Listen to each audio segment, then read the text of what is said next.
Bismillahirrahmanirrahim. Creativity is a perfect modern to find marvelous. Creativity takes courage. Creativity is inventing, experimenting, growing, and making mistakes. Creativity is as important as literacy. Creativity doesn't wait for a perfect moment.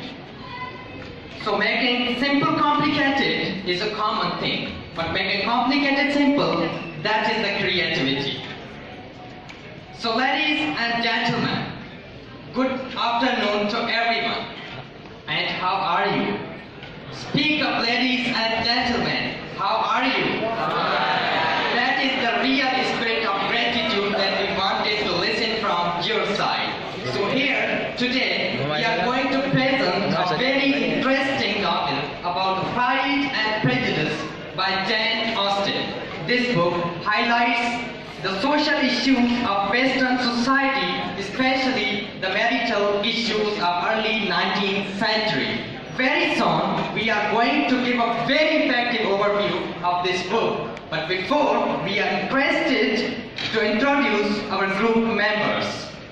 Hello guys, here I am Ikra Shakur. I believe in self-discipline and self-organization when I do anything. This is the best way to do things on proper time. These tactics are key to my success. Assalamu alaikum friends, this is Javeda.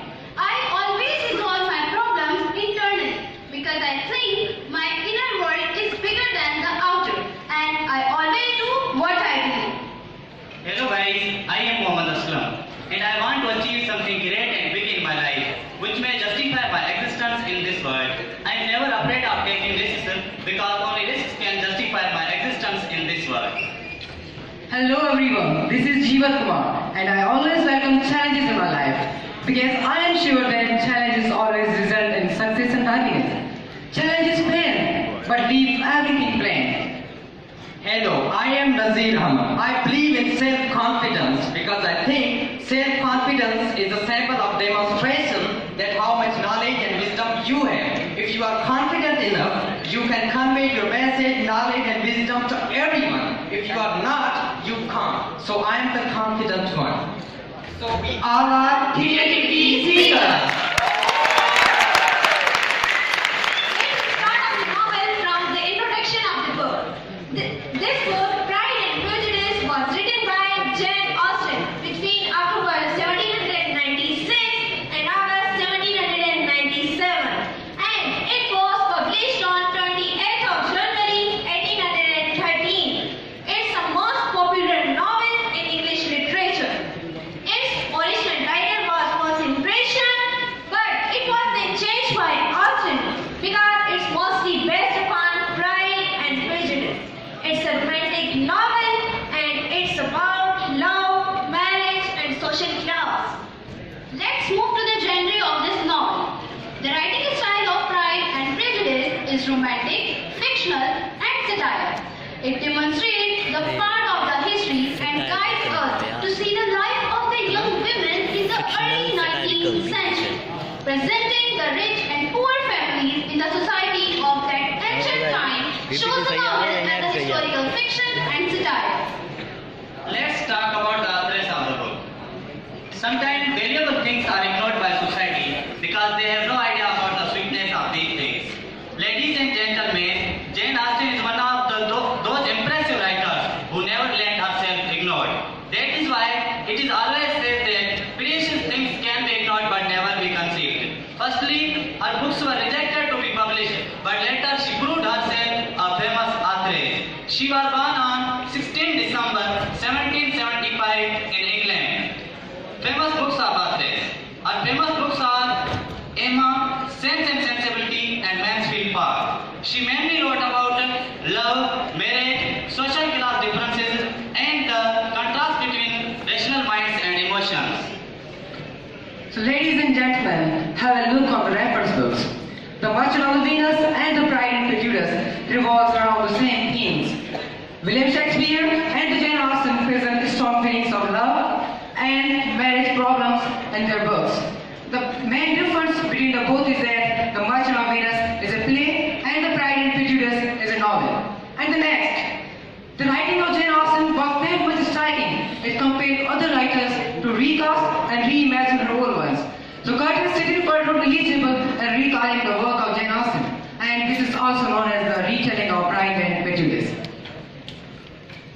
Now let's talk about the characterizations of this novel. Here first character comes the Mr. Bennet.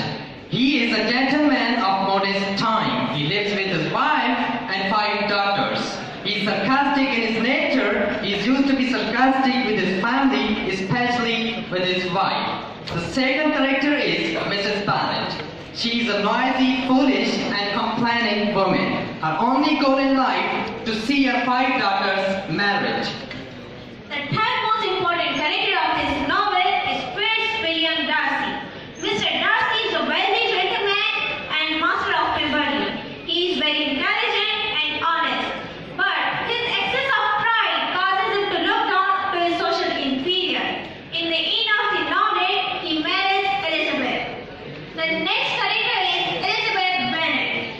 She is the protagonist of this novel, the second daughter of Mr. Bennet. She is most sensible and intelligent. She is proposed by Mr. Collins and Mr. Darcy.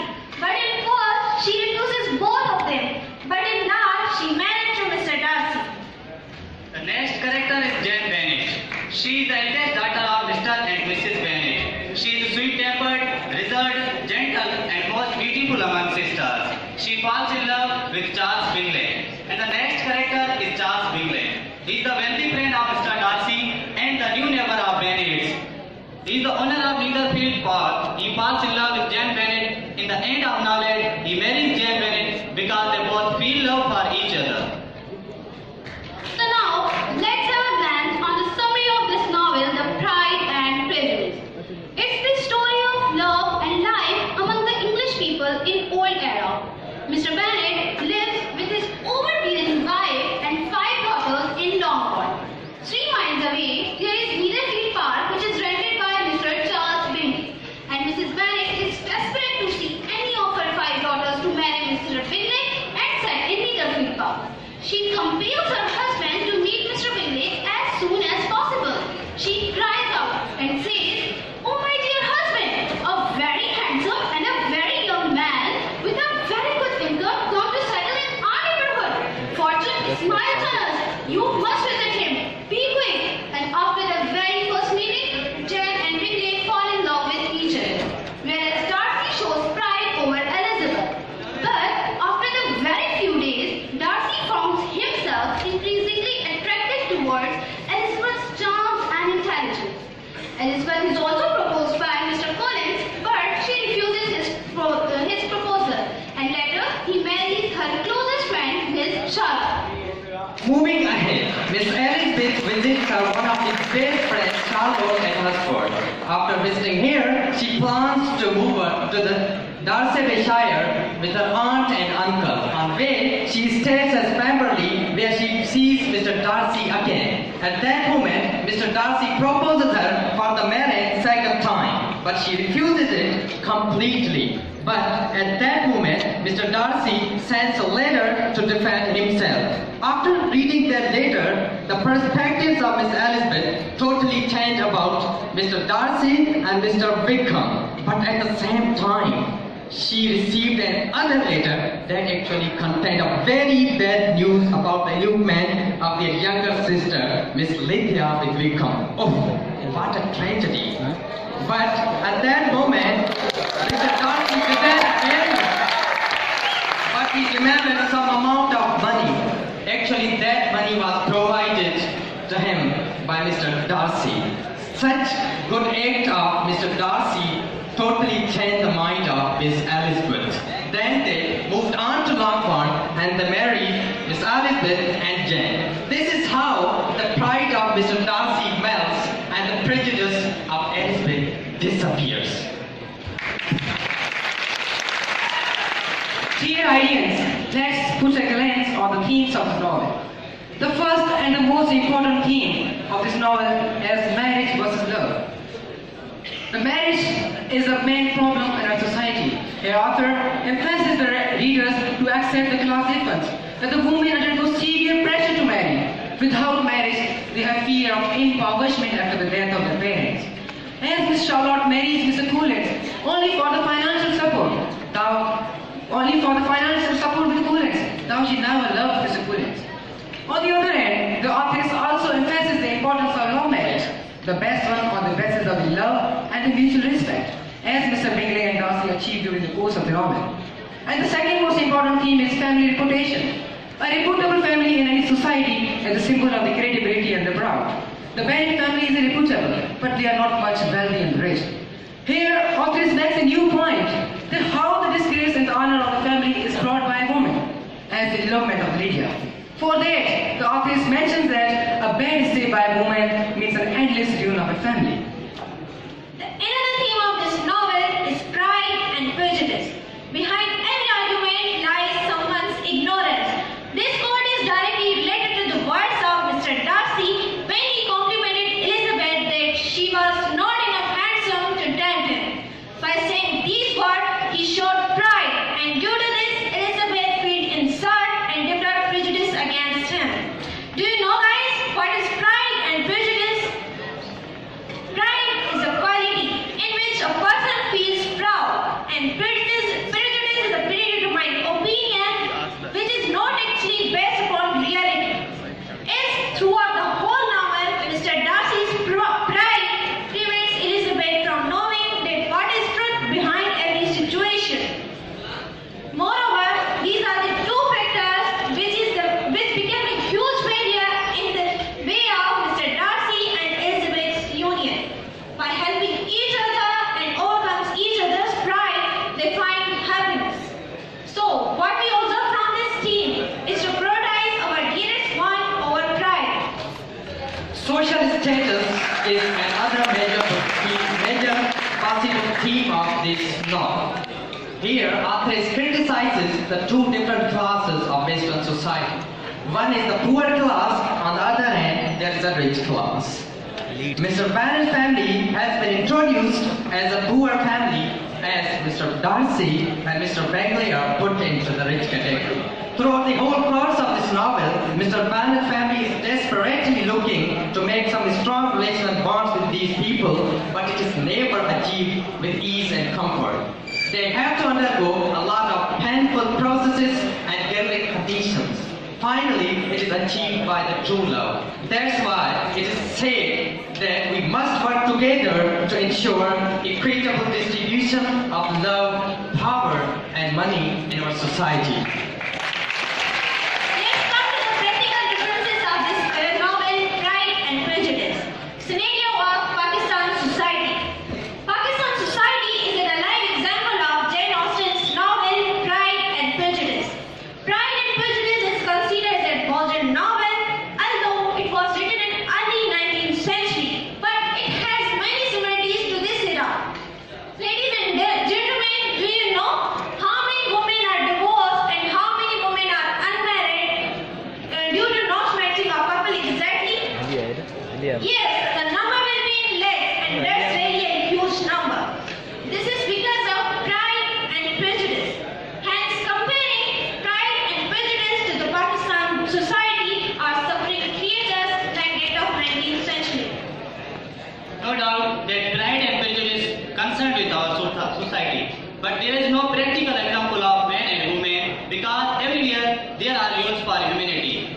Jane Austen has showed the tradition of the Western culture, and she has called women as a suffering creature that is totally different because each country has social and equal rights for women as well as for men. And Allah has said in Al-Quran that there are and for women have equal rights over men similar to those of men over women. Para number 2, verse number 228. Ladies and gentlemen, wealth should not be barrier in society because character, love, equality are most important things in relationship and marriage that are conceivable. Now let's talk about the morals of this novel. That what kind of learning lessons we have got from this novel. Before telling you the learning lessons, I just want to pose a question here. Do you think money is more important than love? What do you think? Speak up. No, obviously. Money doesn't matter as much as the true love does. As in the end of this novel, the major characters of this novel, Mr. Bingley, Mr. Darcy, and Miss Elizabeth got married only on the basis of true love. That's why it is said money can't buy you true happiness. It only lets you choose your own form of misery. The second learning lesson is, it is good to honor your family. Familial relationships in this novel express the honor and status of parents. Despite having many flaws in their parents, the daughters of Bennett are very much polite in their presence. They maintain the same respect even they find to express any kind of problem to them. That's why it is said, family is a unique gift. It needs to be treasured, appreciated. Even they make you driving as much as they make you mad. They interrupt you, they annoy you, they curse at you, they try to control at you. But these are the people who know you the best. These are the people who love you the best.